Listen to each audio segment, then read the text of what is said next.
안녕하세요. 저는 경기도 외곽에서 작은 화원과 조경업을 하며 평생 흙을 만지고 살아온 60대 중반의 평범한 아버지입니다. 제게는 눈에 넣어도 아프지 않을 제 삶의 유일한 자랑이자 보물인 딸 지훈이가 있습니다. 아내가 일찍 세상을 떠난 후 저는 홀로 지훈이를 키웠습니다. 거친 흙일로 손마디가 굵어지고 허리가 굽어가는 줄도 모르고 일했던 건 오직 우리 딸이 세상에서 기죽지 않고 반듯하게 자라주길 바라는 마음 하나 때문이었습니다. 다행히 지훈이는 제 바람대로, 아니 그 이상으로 훌륭하게 자라주었습니다. 공부도 곧잘하더니 서울의 번듯한 대학을 졸업하고 이름만 대면 알만한 중견기업에 취직해 어엿한 사회인이 되었죠. 그런 딸이 어느 날 쑥스러운 얼굴로 제게 남자를 소개하겠다고 하더군요. 아빠, 저 만나는 사람 있어요. 결혼까지 생각하고 있는 사람인데 이번 주말에 인사드리러 오겠대요.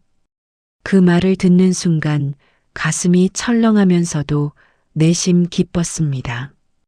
드디어 내 품을 떠나 새로운 가정을 꾸릴 때가 되었구나 싶었죠.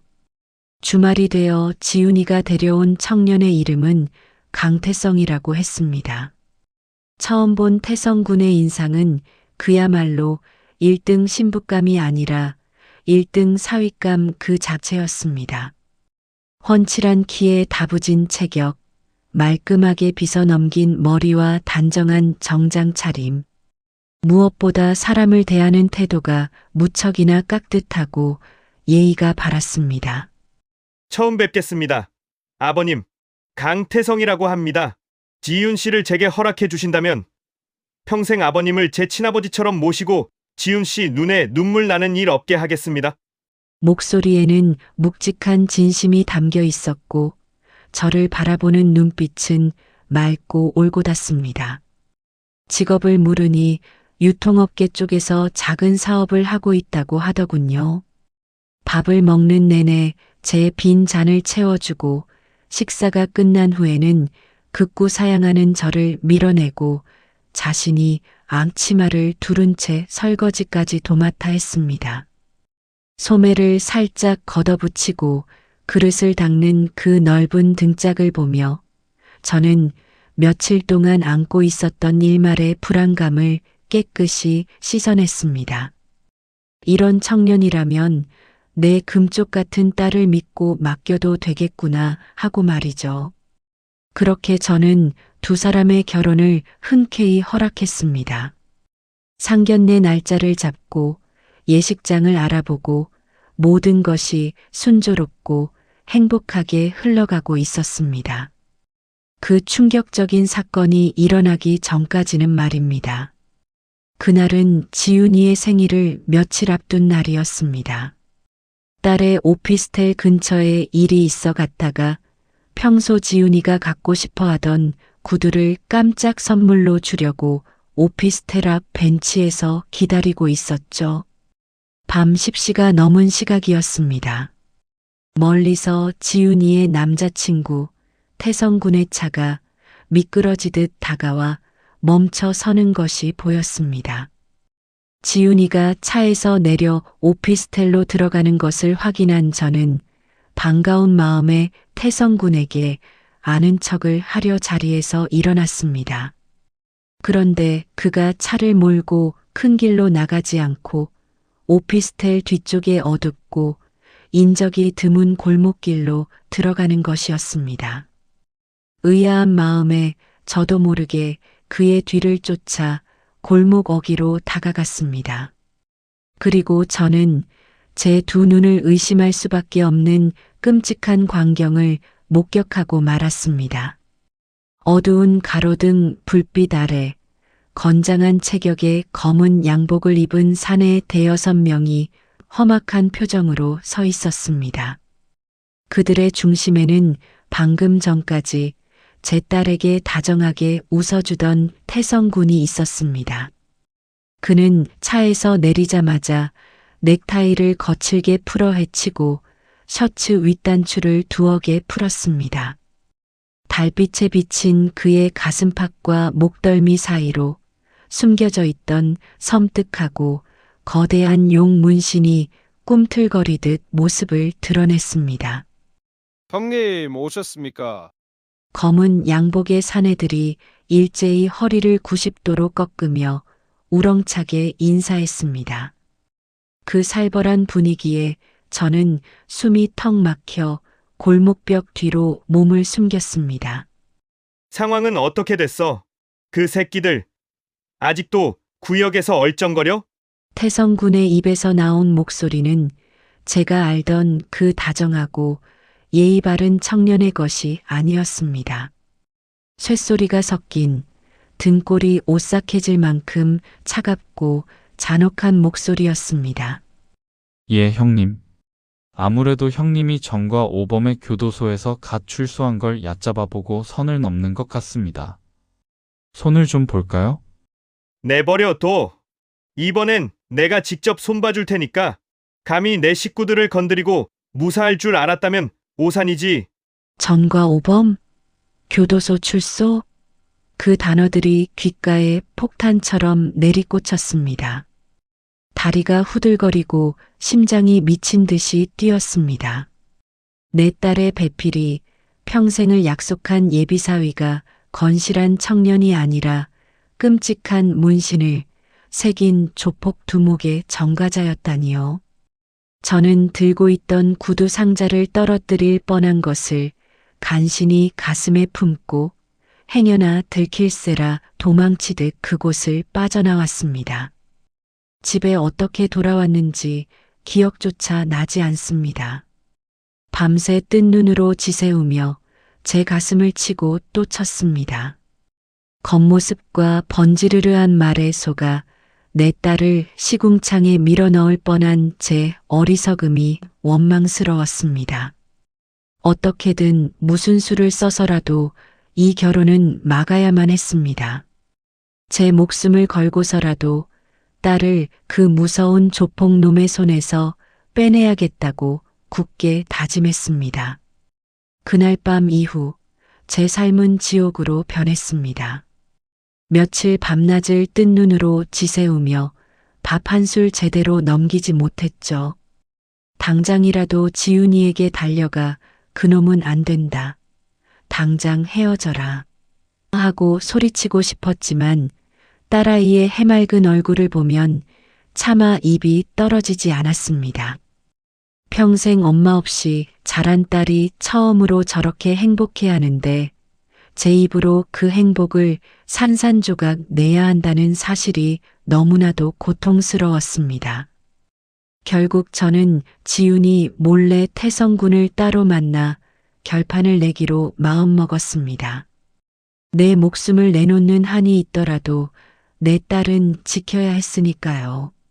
하지만 제가 태성군을 부르기도 전에 제 작은 화원에 불청객들이 찾아왔습니다. 바로 제가 새 들어있는 상가 건물의 건물주인 오 회장과 그의 아들이었습니다. 오 회장은 동네에서 졸부로 소문난 인간으로 돈 없는 사람들을 벌레 보듯 무시하고 툭하면 갑질을 일삼는 아주 지독한 손물이었습니다. 그의 아들 역시 아버지의 돈만 믿고 외제차를 끌고 다니며 방탕하게 사는 망나니였죠. 아이고, 김 사장.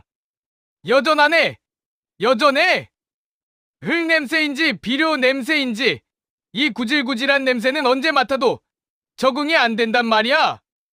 오 회장은 화원에 들어서자마자 코를 틀어주며 오만상을 찌푸렸습니다. 명품 양복에 번쩍이는 금시계를 찬 그는 작업복에 흙 묻은 앞치마를 두른 저를 위아래로 훑쳐보며 비웃었습니다. 회장님, 어쩐 일이십니까? 이번 달 월세는 제 날짜에 맞춰 입금했습니다만. 제가 애써 웃음을 지으며 굽신거리자 오 회장은 혀를 끌짰습니다. 월세 몇 푼 낸 게 대수야. 내가 오늘 온 건 김 사장 그 불쌍한 처지 좀 구제해 주려고 온 거야. 우리 아들내미가 자꾸 김 사장 딸내미, 그 지윤인가 뭔가 하는 애가 맘에 든다지 뭐야. 얼굴 반반하고 대기업 다닌다며. 우리 집안 며느리로는 한참 모자라지만 뭐 애비 없이 잘한 티 안 나게 싹싹하기만 하면 내가 눈 감아줄 의향이 있어. 우리 아들이랑 짝지어주면 이까짓 낡은 화원 자리 하나쯤은 내가 공짜로 쓰게 해줄게. 어때? 인생 폈지? 그 모욕적인 말에 피가 거꾸로 솟는 것 같았습니다. 제 딸을 마치 물건 취급하듯 동정하듯 던지는 그 오만한 태도에 주먹이 부들부들 떨렸습니다. 말씀은 감사하지만 제 딸은 이미 결혼을 약속한 사람이 있습니다. 그리고 제 딸은 회장님 댁에 그렇게 굽실거리며 들어갈 아이가 아닙니다. 제가 이 악물고 대답하자 옆에 서 있던 오 회장의 아들이 코웃음을 쳤습니다. 아, 그 구질구질한 놈이요? 지훈이가 만난다는 그놈. 제가 뒷조사 좀 해봤거든요.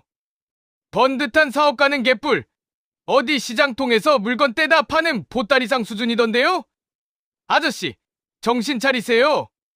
아저씨 딸내미 평생 흙수저로 살게 할 거예요. 저한테 시집 보내면 사모님 소리 듣고 살 텐데 주제 파악을 하셔야지. 그때였습니다. 화원 문이 열리며 누군가 들어섰습니다.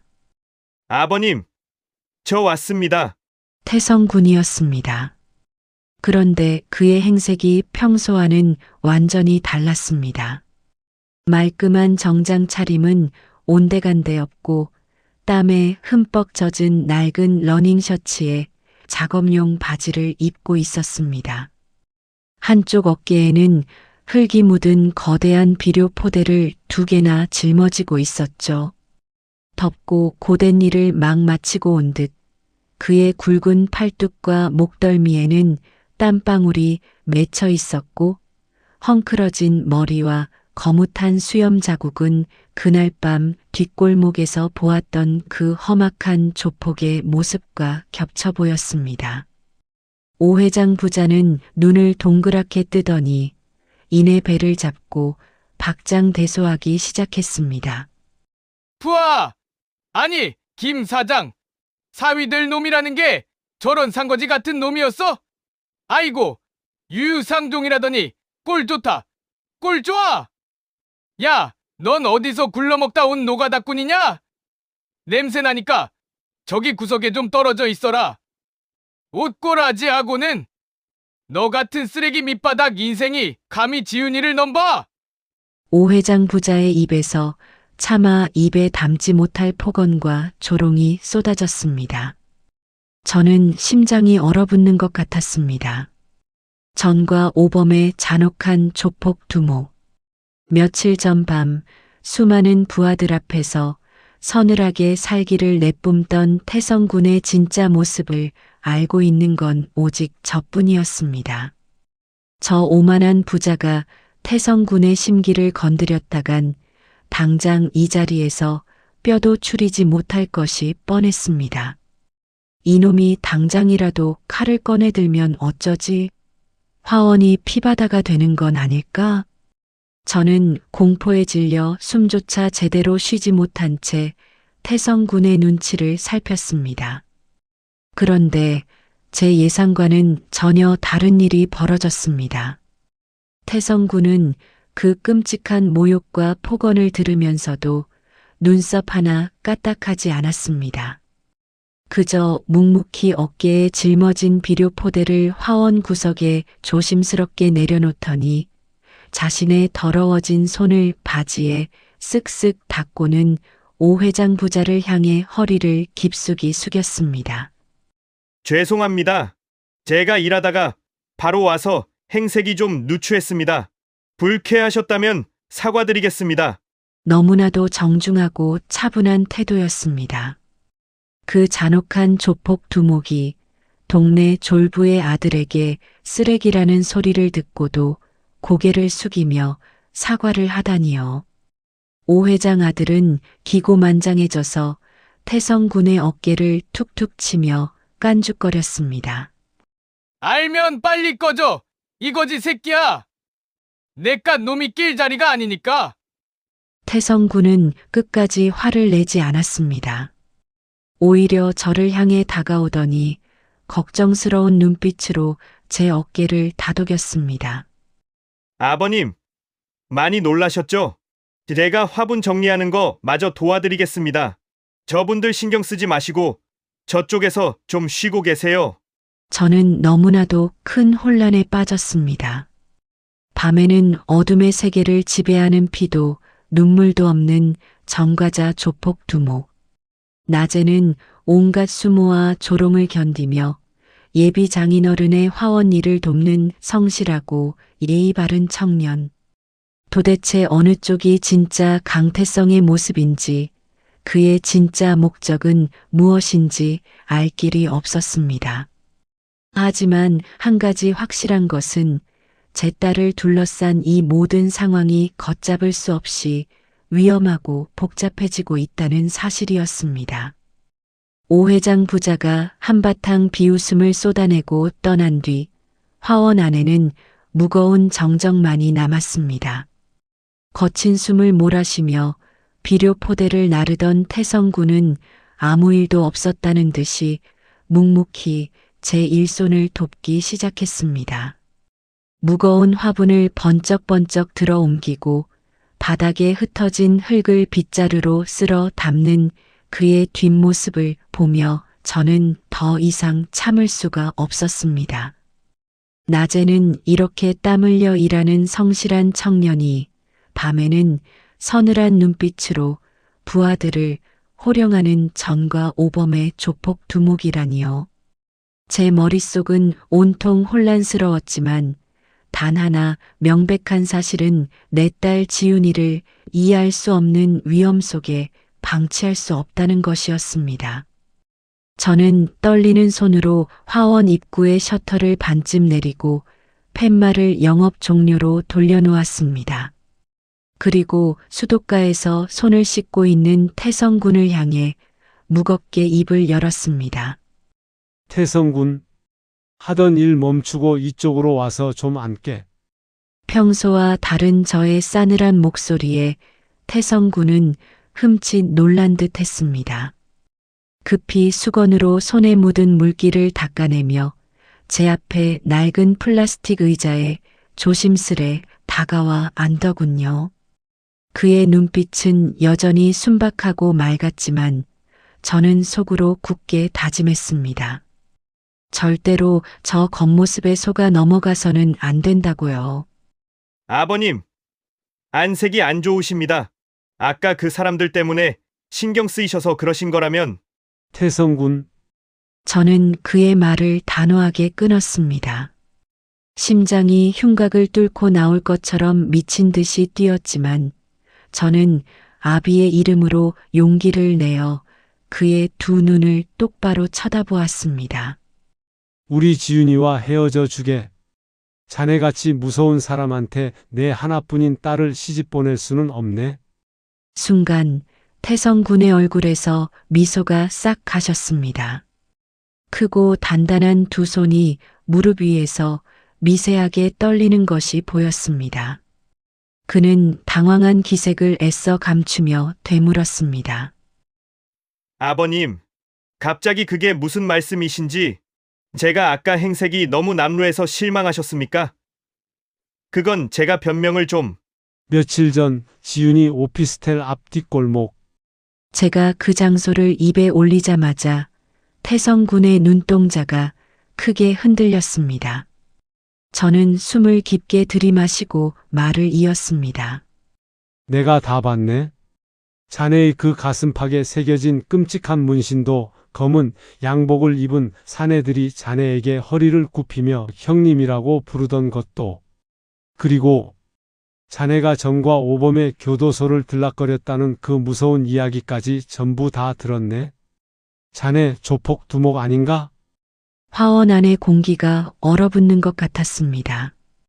오 회장 부자의 그 지독한 모욕 앞에서도 태연했던 태성군의 얼굴이 순식간에 하얗게 질렸습니다.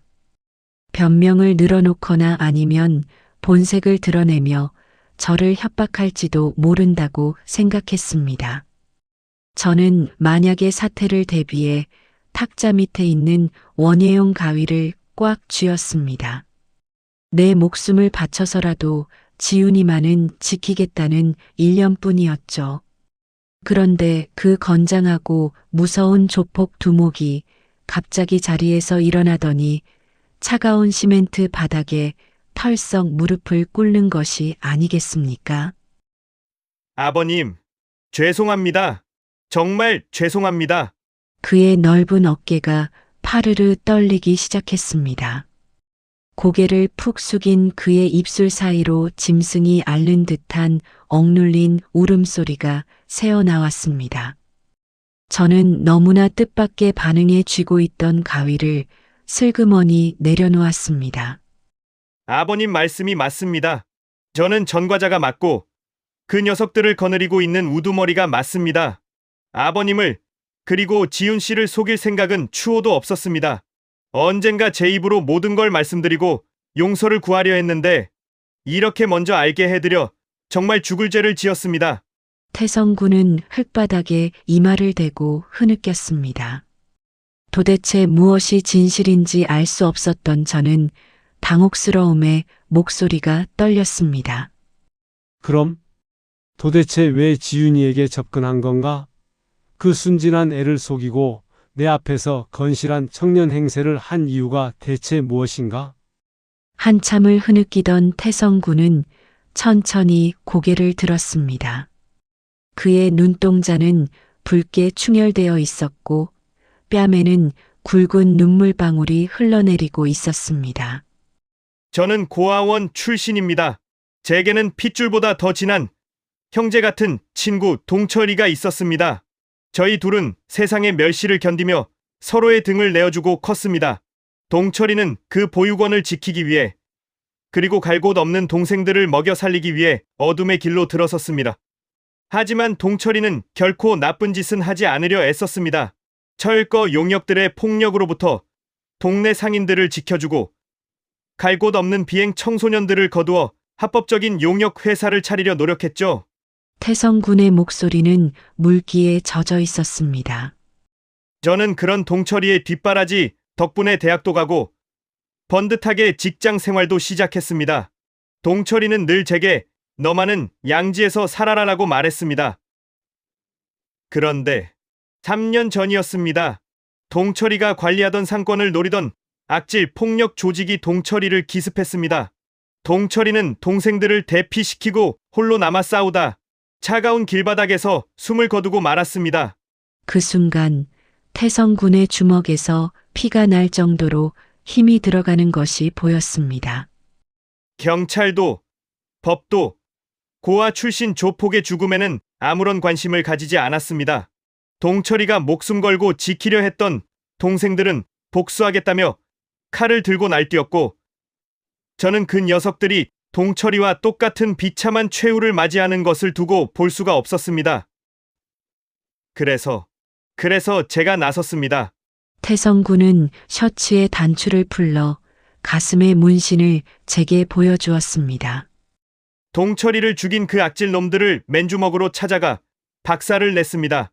동철이의 동생들이 살인자가 되는 것을 막기 위해 제가 모든 죄를 뒤집어쓰고 교도소에 갔습니다.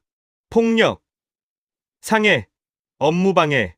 그렇게 제 호적에 붉은 줄이 5번 그어졌습니다. 출소한 뒤에는 뿔뿔이 흩어져 방황하는 동철이의 동생들을 다시 모았습니다. 이 문신은 다시는 우리 식구들을 건드리지 못하게 하겠다는 어둠의 세계에서 저들을 지켜내겠다는 제 맹세의 흉터입니다. 저는 아무 말도 할 수 없었습니다. 그가 밤거리에서 내뿜던 살기는 남을 해치기 위한 것이 아니라 남겨진 자들을 지키기 위한 처절한 방패였던 것입니다. 아버님, 저는 지금 조직을 완전히 합법적인 유통회사로 바꾸는 작업을 거의 끝마쳤습니다. 아버님께서 보셨던 그날 밤 뒷골목의 일도 예전 버릇을 못 고치고 사고를 치려는 동생들을 제가 억지로 뜯어말리고 훈육하던 중이었습니다. 맹세코 지윤 씨를 만나고 단 한 번도 남에게 주먹을 휘두른 적이 없습니다. 태성군은 제 바짓가랑이를 부여잡고 애원했습니다. 지윤 씨는 칠흑 같은 어둠 속에 처박혀 짐승처럼 살던 제게 처음으로 비춰준 따뜻한 햇살이었습니다. 지윤 씨의 미소를 지켜주기 위해서라면 저는 당장 제 목숨이라도 버릴 수 있습니다. 아버님, 제발 저를 한 번만 믿어주십시오. 제 과거가 아버님과 지윤 씨에게 누가 된다면 평생 엎드려 속죄하며 살겠습니다. 제발 지윤 씨 곁에만 있게 해주십시오.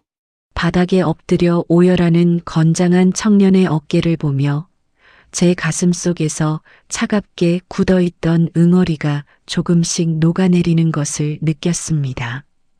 조폭이라는 끔찍한 타이틀 뒤에 숨겨진 죽은 친구를 향한 눈물겨운 의리와 남겨진 동생들을 책임지려는 그 무거운 십자가, 그리고 내 딸을 향한 저토록 처절하고도 순수한 사랑. 저는 망연자실한 채 무릎 꿇은 태성군을 가만히 내려다보고만 있었습니다. 이 기막힌 사연 앞에서 저는 과연 어떤 선택을 해야 하는 것일까요? 태성군의 뜨거운 눈물이 제 낡은 작업화 위로 뚝뚝 떨어졌습니다. 차가운 시멘트 바닥에 엎드려 오열하는 그의 넓은 등은 조폭 두목의 위압적인 모습이 아니라 상처받고 짐을 짊어진 한 마리 어린 짐승 같았습니다. 세상의 편견과 폭력 속에서 피 한 방울 섞이지 않은 동생들을 지키기 위해 기꺼이 자신의 인생을 시궁창에 던졌던 청년. 그가 감당해야 했을 끔찍한 고독과 두려움이 얼마나 깊었을지 감히 가늠조차 할 수 없었습니다. 저는 천천히 허리를 굽혀 태성군의 양어깨를 굳게 쥐었습니다. 땀과 흙먼지가 배어있는 그의 어깨는 쇠붙이처럼 단단했지만 동시에 미세하게 떨리고 있었습니다. 일어나게, 태성군. 어서 일어나. 제 부드러운 목소리에 태성군은 믿을 수 없다는 듯 붉어진 눈으로 저를 올려다보았습니다. 저는 탁자 위에 있던 마른 수건을 집어들어 그의 뺨에 얼룩진 눈물과 흙먼지를 투박하게 닦아주었습니다. 자네 어깨에 짊어진 십자가가 너무 무겁고 가혹하구만. 부모 없는 서름도 컸을 텐데 죽은 친구의 의리 하나 지키겠다고 그 젊은 날을 철창 속에서 보냈단 말인가? 바보 같은 놈. 참으로 미련하고 바보 같은 놈이야. 저도 모르게 눈시울이 붉어졌습니다. 아버님, 내가 흙을 만지고 꽃을 키우며 평생을 살아보니 알겠더군. 거칠애가 화려한 꽃보다 거친 비바람을 견디고 척박한 땅에 뿌리를 내린 나무가 훨씬 단단하고 깊은 향을 낸다는 것을 말이야. 자네의 그 끔찍한 문신과 전과 기록이 세상 사람들의 눈에는 흉측한 낙인으로 보이겠지. 하지만 내 눈에는 그게 자네가 지켜낸 사람들의 목숨값으로 보이네. 저는 태성군의 두 손을 꽉 맞잡았습니다. 굳은 살이 박인 크고 거친 손. 그것은 남을 때리기 위한 손이 아니라 거친 세상으로부터 내 사람들을 지키기 위해 발버둥 쳐온 상처투성이 방패였습니다. 우리 지윤이한테 자네의 진짜 과거를 당장 말하라고 강요하진 않겠네. 자네가 조직을 완전히 청산하고 떳떳한 사업가로 바로 설 때까지 내 곁에서 지켜보겠어. 내 딸의 미소를 지키기 위해 목숨을 걸겠다는 그 말 내가 믿어보겠네. 그러니 다신 내 앞에서 무릎 꿇지 말게. 내 사위가 될 사람은 어디 가서 함부로 고개를 숙여선 안 되니까. 그날 태성군은 제 손을 잡고 아이처럼 소리내어 울었습니다. 그 눈물은 그가 짊어지고 있던 어두운 과거의 무게를 씻어내는 정화의 비와 같았습니다. 그로부터 2달이라는 시간이 흘렀습니다. 태성군은 저와의 약속을 지키기 위해 밤낮 없이 뛰었습니다. 그는 어둠의 세계와 관련된 모든 이권 사업을 완전히 정리하고 동철이의 동생들을 정식 직원으로 채용한 합법적인 물류유통회사 동철 물류를 설립했습니다.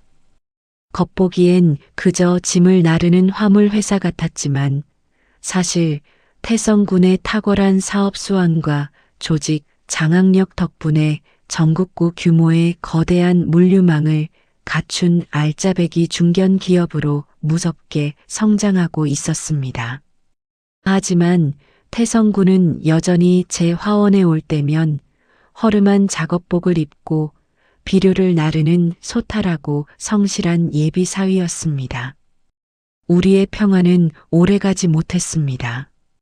태성군을 거지 새끼라며 조롱했던 오 회장의 아들 오상민 때문이었습니다. 상민은 지윤이가 자신 같은 부잣집 도련님을 거들떠보지도 않고 태성군 같은 밑바닥 인생과 결혼을 준비한다는 사실에 앙심을 품었습니다. 자신의 알량한 자존심에 금이 갔다고 생각한 것이죠.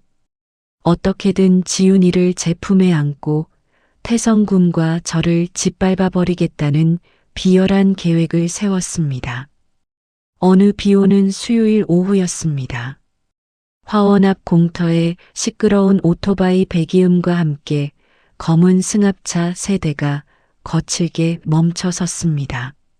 문이 열리고 쇠파이프와 야구 방망이를 든 험악한 인상의 건달 20여 명이 우르르 쏟아져 나왔습니다.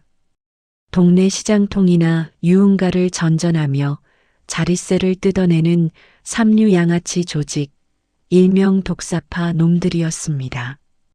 그들의 한가운데서 명품 우산을 쓰고 나타난 것은 다름 아닌 오 회장의 아들 상민이었습니다. 어이구, 장인어른, 비도 오는데 장사도 안 되시고 우울하시겠네?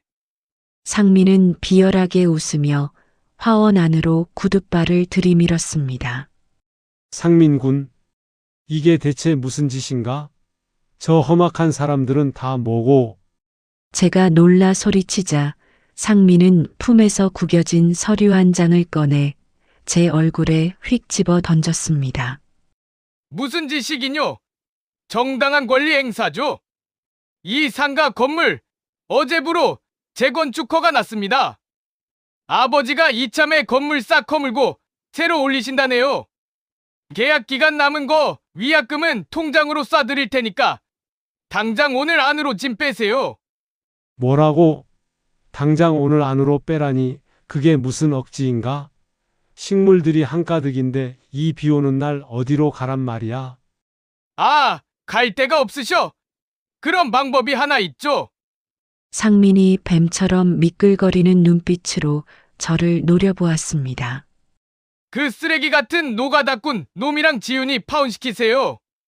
그리고 지훈이 제 옆에 앉히시면 이 화원 안 부수고 제가 특별히 1층 상가 내어드릴게. 어때요? 나쁘지 않은 조건이죠? 이 짐승만도 못한 놈. 내 딸을 물건 취급해? 당장 내 가게에서 나가. 제가 분노에 차 소리치며 물뿌리개를 집어 던지자 상민의 얼굴이 불그락푸르락 변했습니다. 이 늙은이가 끝까지 주제 파악을 못하네. 야, 다 부숴버려. 화분 하나도 남기지 말고 싹 다 지시겨놔. 상민의 명령이 떨어지기가 무섭게 독사파 건달들이 화원 안으로 난입했습니다. 챙그랑, 와장창, 제가 자식처럼 애지중지 키우던 희귀 난초들과 대형 관엽식물들이 쇠파이프에 맞아 무참히 박살났습니다. 흙이 사방으로 튀고 잎사귀들이 처참하게 찢겨나갔습니다. 안 돼. 멈춰. 이놈들아. 제가 화분을 막아서려 뛰어들었지만 덩치 큰 건달 하나가 저를 거칠게 밀쳐냈습니다. 놓친 내가 뒤지고 싶어 환장했나? 저는 바닥에 나뒹굴며 깨진 화분 조각에 팔이 찢어져 피가 흘렀습니다. 상민은 그 모습을 보며 낄낄거리고 웃었습니다. 화원은 순식간에 쑥대밭이 되었고 저는 피를 흘리며 주저앉아 절망의 눈물만 흘렸습니다. 바로 그때였습니다. 기이익 마이너스. 귀를 찢는 듯한 마찰음과 함께 낡은 트럭 한 대가 화원 앞 빗물을 가르며 급정거를 했습니다. 트럭 문이 부서질 듯 열리고 작업복 차림에 비를 흠뻑 맞은 태성군이 튀어나왔습니다. 근처에 배달을 왔다가 들른 것이 분명했습니다. 숨을 헐떡이며 화원 안으로 들어선 태성군의 눈에 박살난 화분들과 피를 흘리며 쓰러져 있는 저의 모습이 들어왔습니다. 순간 태성군의 눈빛이 변했습니다. 항상 다정하고 순박하게 웃던 그 눈동자에 예전 골목길에서 보았던 그 핏빛 살기가 서리기 시작했습니다. 주변의 공기가 얼어붙는 것처럼 차가워졌습니다. 오, 타이밍 기가 막히네. 상민이 야구 방망이를 어깨에 걸친 채 태성군을 향해 비아냥거렸습니다. 야, 거지 새끼야! 잘 왔다. 내 두 눈으로 똑똑히 봐라. 내깟 놈이 주제넘게 굴면 내 주변 사람들이 어떻게 되는지. 오늘은 화분으로 끝났지만 다음엔 이 놓친 내 뼈다귀가 부러질 거다. 태성군은 상민의 도발에도 아무 말 없이 뚜벅뚜벅 걸어와 저를 부축해 일으켰습니다. 아버님, 괜찮으십니까? 그의 목소리는 소름 끼치도록 낮고 차분했습니다. 아이고 우리 태성군. 저놈들이 내 꽃들을 다. 제가 피 묻은 손으로 엉망이 된 화원을 가리키며 오열하자 태성군은 제 어깨를 단단히 감싸 안으며 낮게 속삭였습니다. 눈 감고 계십시오. 아버님, 먼지가 좀 날릴 겁니다. 태성군이 천천히 고개를 돌려 상민과 건달들을 노려보았습니다. 상민은 독사파 놈들을 향해 턱짓했습니다. 야, 저 새끼가 아직 상황 파악이 안 된 모양인데 다리 몽둥이 하나 분질러서 꿇어앉혀. 독사파 행동대장쯤 되어 보이는 흉터투성이 사내가 쇠파이프를 질질 끌며 태성군 앞으로 건들건들 다가왔습니다. 어이, 누가다? 눈깔 안 깔? 행동대장의 말이 채 끝나기도 전이었습니다. 태성군을 가까이서 마주한 그의 눈동자가 튀어나올 듯 커지더니 쥐고 있던 쇠파이프를 쨍그랑 하고 바닥에 떨어뜨렸습니다. 그의 얼굴은 마치 저승사자를 마주한 사람처럼 하얗게 질려버렸습니다. 형님? 행동대장의 입에서 믿을 수 없다는 듯 덜덜 떨리는 목소리가 새어나왔습니다. 행동대장이 떨어뜨린 쇠파이프가 시멘트 바닥에 부딪히며 내는 날카로운 마찰음이 빗소리를 뚫고 화원 안을 섬뜩하게 울렸습니다. 피를 흘리며 주저앉아 있던 저는 제 눈앞에서 벌어지는 상황을 도무지 이해할 수가 없어 멍하니 입을 벌린 채 얼어붙고 말았습니다.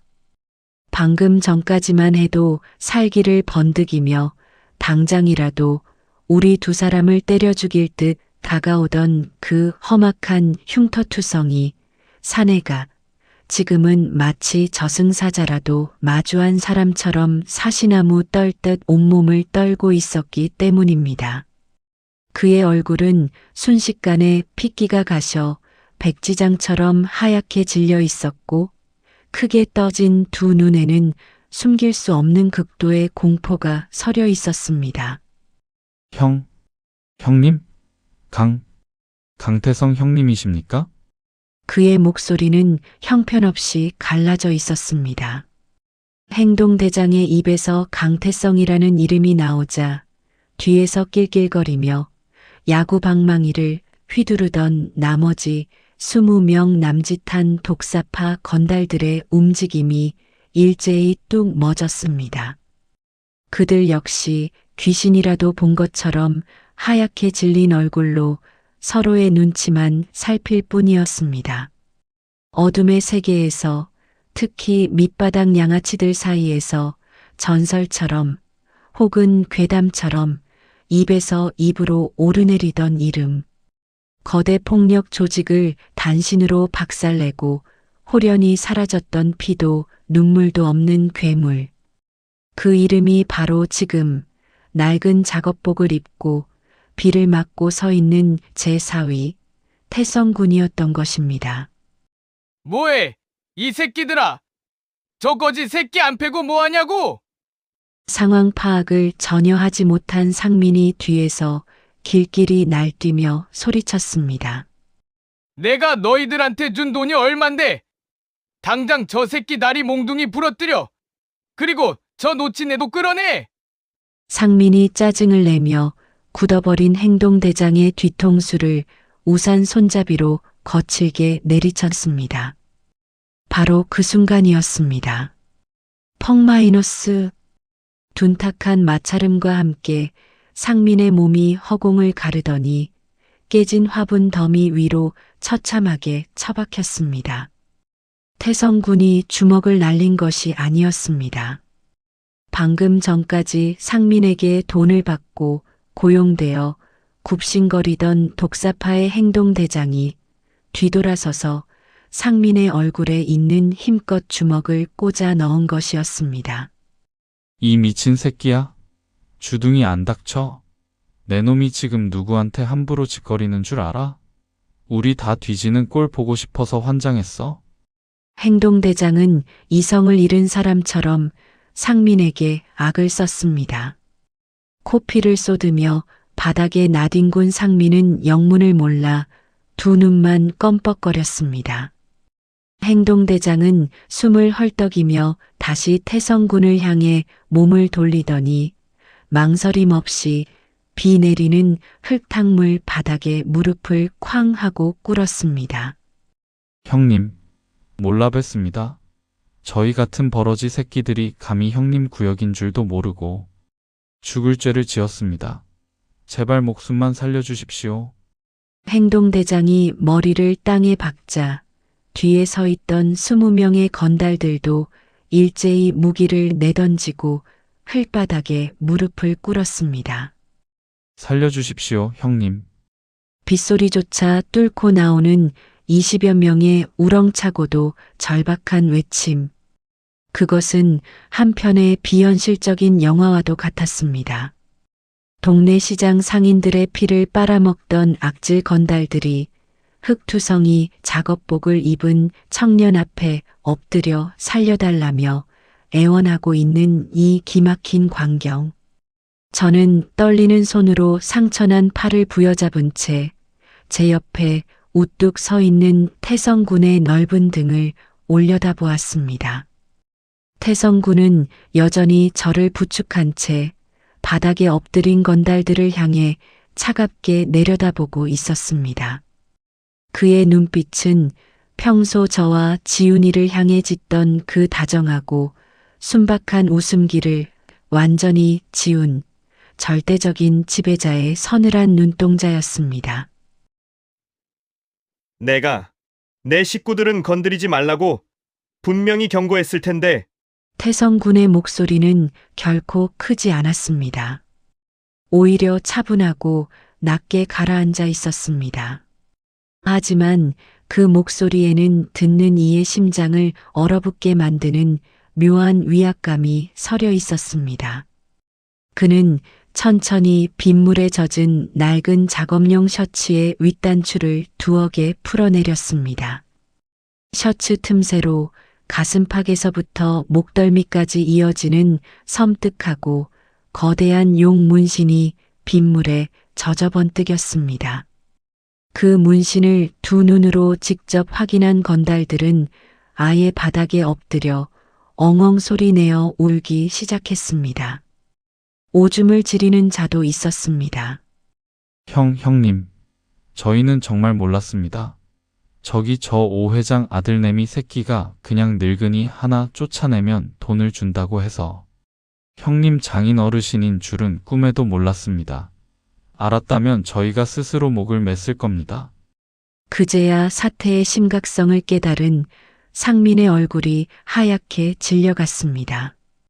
돈으로 산 자신의 맹견들이 오히려 자신을 물어뜯을 듯이 노려보며 자신이 평소 쓰레기 노가다꾼이라 칭하던 사내에게 목숨을 구걸하고 있었으니까요. 너 대체 정체가 뭐야? 내가 뭔데 이 새끼들이? 상민이 덜덜 떨며 뒷걸음질을 쳤습니다. 그 오만방자하던 눈동자에는 어느새 죽음에 대한 원초적인 공포가 가득 차올랐습니다. 태성군은 상민의 물음에 대답하는 대신 묵묵히 주머니에서 젖은 스마트폰을 꺼내 어딘가로 짧게 문자를 하나 전송했습니다. 그리고 불과 5분도 지나지 않았을 때였습니다. 도로 저편에서 물보라를 거칠게 일으키며 거대한 검은색 대형 세단 5대가 줄지어 달려오더니 화원 앞 공터를 완전히 포위하듯 멈춰 섰습니다. 번쩍이는 벤츠와 마이바흐. 그 문이 일제히 열리고 깔끔한 검은색 정장을 차려입고 짧은 스포츠 머리를 한 30여 명의 건장한 사내들이 검은 우산을 펼쳐들고 쏟아져 나왔습니다. 그들은 한치의 흐트러짐도 없는 각 잡힌 동작으로 화원 입구에 도열했습니다. 과거 태성군의 밑에서 어둠의 길을 걸었으나 지금은 그를 따라 합법적인 기업 동철 물류의 정직원으로 새 삶을 살고 있는 태성군에 충직한 동생들이었습니다. 그들의 중심에서 은빛 머리가 희끗한 중년의 사내가 황급히 우산을 들고 뛰어와 태성군의 머리 위로 씌워주며 허리를 90도로 꺾었습니다. 동철 물류의 전무이자 태성군의 오른팔인 사내였습니다. 대표님, 늦어서 죄송합니다. 긴급 호출을 받고 근처에 있던 기동팀을 모두 끌고 왔습니다. 그 우렁찬 인사에 30여 명의 정장 입은 사내들이 일제히 화원이 떠나가라 소리쳤습니다. 대표님, 안녕하십니까? 그 어마어마한 기세와 위압감에 독사파 건달들은 아예 숨소리조차 내지 못하고 땅바닥에 얼굴을 파묻었고 상민은 다리에 힘이 풀려 그 자리에 털썩 주저앉아 버렸습니다. 정장 입은 전무의 시선이 박살난 화원 내부와 피를 흘리고 있는 제 팔로 향했습니다. 순간 그의 안경 너머로 무서운 살기가 번쩍였습니다. 대표님, 감히 어떤 쓰레기 새끼들이 아버님의 가게를 이 지경으로 만들고 옥체에 상처를 입힌 겁니까? 당장 놈들의 사지를 찢어버리겠습니다. 전무의 살벌한 말에 정장 입은 사내들이 일제히 품 안으로 손을 집어넣으며 독사파 건달들과 상민을 에워쌌습니다. 금방이라도 피바람이 불 것 같은 끔찍한 긴장감. 하지만 태성군은 조용히 손을 들어 그들을 제지했습니다. 손에 피 묻히지 마라. 우리는 이제 합법적인 기업을 하는 사람들이다. 쓰레기는 법과 돈으로 치우는 거야. 태성군은 빗물에 젖은 제 어깨를 자신의 넓은 재킷으로 따뜻하게 감싸주며 상민을 향해 천천히 걸음을 옮겼습니다. 고급 구두가 아닌 낡고 진흙 묻은 태성군의 작업화가 상민의 눈앞에 멈춰 섰습니다. 상민은 겁에 질려 덜덜 떨며 뒤로 기어갔지만 뒤에는 이미 태성군의 부하들이 거대한 벽처럼 버티고 서 있었습니다. 오상민, 내 놈이 내 아버지 재산 믿고 내 장인어르신을 길거리에 나앉게 만들겠다고 했지? 태성군이 상민을 내려다보며 차갑게 미소 지었습니다. 내 아버지가 운영하는 건설사, 요즘 자금난에 허덕여서 불법 하도급에 비자금 조성까지 닥치는 대로 하고 있더군. 우리 동철 물류의 자금력과 정보망이 어느 정도인지 동네 우물 안개구리인 내 놈들은 상상도 못했겠지만 말이야. 태성군의 손짓 하나에 전무가 가죽 서류 가방에서 두꺼운 파일 뭉치를 꺼내 상민의 얼굴에 툭 던졌습니다. 이 시간부로 내 아버지의 회사가 저지른 모든 탈세와 횡령 증거 자료가 검찰청과 국세청에 접수됐다. 내일 아침이면 내 아버지 회사는 부도를 맞고 내 아버지는 구속될 거다. 아, 그리고 태성군은 상민이 들고 온 상가 재건축 허가서를 집어들어 허공에 갈기갈기 찢어버렸습니다. 이 상가 건물, 그리고 내 놈들이 살고 있는 그 잘난 타운하우스까지 1시간 전에 내가 우리 회사 명의로 전부 웃돈을 주고 사들였다. 이제 이 건물의 주인은 너희가 아니라 나다. 뭐라고? 그럴 리가 없어. 내깟 필수저 노가다 새끼가 어떻게 그런 어마어마한 돈을? 상민은 현실을 부정하며 입술을 파르르 떨었습니다. 그러나 눈앞에 도열한 수십 대의 최고급 외제차와 자신을 짐승 보듯 내려다보는 정장 입은 사내들의 모습은 명백한 현실이었습니다. 돈과 권력 모든 면에서 자신이 감히 쳐다볼 수도 없는 거대한 태산이 바로 자신이 조롱하던 그 거지 새끼였다는 사실을 깨달은 순간 산민의 바지 가랑이 사이로 누런 소변이 흘러내리기 시작했습니다. 명도 소송은 필요 없겠지. 오늘 밤 자정까지 당장 내 건물에서 짐 빼고 꺼져라. 먼지 한 톨이라도 남아있으면 내 동생들이 친히 청소를 도와줄 테니까. 무자비한 태성군의 선고가 떨어졌습니다. 상민은 그제야 짐승 같은 비명을 지르며 태성군의 바짓가랑이에 매달려 오열하기 시작했습니다. 살려주세요. 제가 미쳤었습니다. 아버지 회사가 망하면 저는 끝장입니다. 제발 한 번만 용서해 주십시오. 자신이 저에게 했던 짓을 그대로 돌려받으며 처절하게 바닥에 엎드려 울부짖는 상민의 모습, 그리고 빗속에서 거대한 조직의 비호를 받으며 오직 저를 지키기 위해 모든 것을 내던진 내 사위 태성군. 저는 피투성이가 된 화원 한가운데 서서 쏟아지는 비를 맞으며 그 장엄하고도 통쾌한 광경을 숨죽여 지켜보고 있었습니다. 가슴속에 맺혀있던 응어리가, 그리고 제 딸과 사위를 향해 쏟아지던 세상의 모든 부당한 멸시가 빗물과 함께 씻겨 내려가는 듯 했습니다. 비바람이 몰아치던 화원 앞 공터는 쥐죽은 듯 고요해졌습니다. 오상민의 오만방자했던 비명과 절규는 그가 돈으로 고용했던 독사파 건달들에 의해 강제로 틀어막혔습니다. 살기 위해 발버둥 치는 건달들은 상민의 입을 틀어막고 양팔을 결박하더니 짐짝처럼 자신들의 승합차에 쑤셔 넣었습니다. 형님, 저희가 이 쓰레기 새끼 2번 다시 형님과 아버님 눈에 띄지 않도록 흔적도 없이 치워버리겠습니다. 그들은 태성군을 향해 마지막으로 땅에 머리를 찧을 듯 인사를 올리고는 도망치듯 빗속을 뚫고 사라졌습니다. 그들이 떠난 자리에는 태성군과 저, 그리고 검은 정장을 입은 30여 명의 건장한 사내들만이 남았습니다. 방금 전까지 무시무시한 살기를 뿜어내던 태성군은 언제 그랬냐는 듯 젖은 재킷을 벗어 제 어깨에 단단히 덮어주었습니다. 그리고는 구급상자를 가져와 제 찢어진 팔의 상처를 조심스럽게 소독하고 붕대를 감아주기 시작했습니다.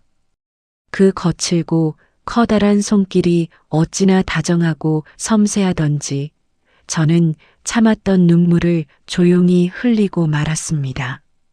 아버님, 많이 놀라셨을 텐데 지켜드리지 못해 죄송합니다. 다시는 아버님과 지훈 씨 삶에 이런 험한 일이 끼어들지 않도록 제가 온몸을 바쳐 맡겠습니다. 태성군의 등 뒤에서는 믿을 수 없는 광경이 펼쳐지고 있었습니다. 전국구 물류회사의 간부급인 그 무서운 사내들이 고급 정장이 비와 흙탕물에 젖는 것도 아랑곳하지 않고 바닥에 엎드려 깨진 화분 조각을 맨손으로 줍고 있었습니다. 찢겨나간 난초 잎사귀 하나라도 살려보겠다며 커다란 손으로 조심조심 흙을 쓸어 담는 그들의 겉모습은 험악했지만 태성군을 닮아 그 손내에는 따뜻한 의리가 자리 잡고 있다는 것을 저는 단번에 알 수 있었습니다. 다음 날 아침 세상은 발칵 뒤집혔습니다. 뉴스 속보에는 오 회장이 운영하던 건설사의 대규모 횡령과 불법 비자금 조성 혐의가 대대적으로 보도되었습니다. 동철 물류의 치밀한 정보망이 수집한 완벽한 증거 자료 앞에 오 회장은 변명 한번 제대로 해보지 못하고 포승줄에 묶여 구속되었습니다. 하루아침에 회사는 부도가 났고 오상민이 타고 다니던 외제차와 살고 있던 호화 타운하우스마저 모조리 압류당했습니다.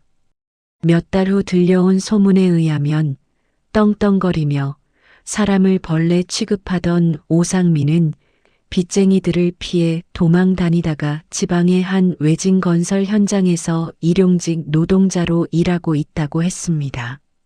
한때 태성군을 가리켜 쓰레기 노가다꾼이라며 조롱했던 그가 이제는 자신이 그토록 멸시하던 가장 밑바닥에 고된 노동을 하며 현장 반장에게 매일같이 욕을 먹고 지낸다는 소식이었습니다. 타인의 피눈물을 쥐어짜 만든 모래성 위에서 군림하던 오만한 부자의 완벽하고도 처절한 몰락이었습니다. 하지만 우리 가족에게 남은 가장 큰 숙제는 바로 지훈이에게 진실을 고백하는 일이었습니다. 화원 사건이 있은 지 며칠 뒤 태성군은 지훈이를 제가 임시로 머물고 있는 거처로 불렀습니다. 태성군은 지훈이 앞에 무릎을 꿇고 자신의 고아원 시절부터 동철이의 죽음, 그리고 전과 오범이라는 지울 수 없는 과거와 등에 새겨진 문신의 의미까지 하나도 빠짐없이 털어놓았습니다. 모든 이야기를 듣는 내내 지훈이의 두 눈에서는 굵은 눈물이 하염없이 쏟아졌습니다. 저는 행여나 지훈이가 충격을 받고 태성군을 떠날까봐 가슴을 졸였습니다. 아무리 사정이 있다 한들 평범하게 살아온 아가씨가 감당하기엔 너무나 무겁고 무서운 진실이었으니까요. 그러나 제 딸은 달랐습니다. 한참을 소리 없이 울던 지훈이는 떨리는 손을 뻗어 고개를 푹 숙인 태성군의 넓은 어깨를 끌어안았습니다. 바보같이 얼마나 외롭고 아팠어요. 그 무서운 짐을 왜 혼자 다 짊어지려고 했어요. 나한테는 완벽하게 좋은 사람인 척, 듬직한 척 하느라 그동안 얼마나 힘들었을까. 태성 씨 몸에 새겨진 그 흉터들, 나한테는 괴물의 낙인이 아니라 남을 지키기 위해 대신 다친 영광스러운 훈장이에요. 그러니까 이제 나한테 미안해하지 마요. 앞으로는 그 무거운 짐 내가 반으로 나눠서 같이 짊어질 테니까. 지훈이의 그 따뜻하고 굳센 말 한마디에 태성군은 제 딸의 품에 얼굴을 묻고 어린아이처럼 소리내어 엉엉 울었습니다. 칠흑 같은 어둠 속에서 피투성이가 된 채 홀로 싸워왔던 상처투성이 짐승이 마침내 자신을 온전히 이해해주는 완벽한 안식처를 찾은 순간이었습니다. 그 모습을 지켜보며 저 역시 참았던 눈물을 터뜨렸습니다. 제 딸이지만 어쩜 저렇게 속이 깊고 다단하게 컸는지 그저 대견하고 고마울 따름이었습니다. 그리고 1년 뒤 화창한 봄날, 태성군과 지훈이는 눈부시게 아름다운 야외식장에서 평생의 가약을 맺었습니다. 턱시도를 입은 태성군은 더 이상 자신의 상처를 부끄러워하거나 숨기지 않았습니다.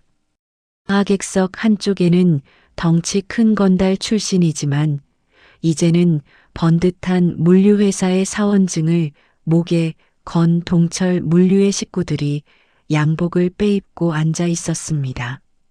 신랑 신부가 행진할 때 그 우락부락한 사내들이 주먹만 한 눈물을 뚝뚝 흘리며 형님, 행복하십시오.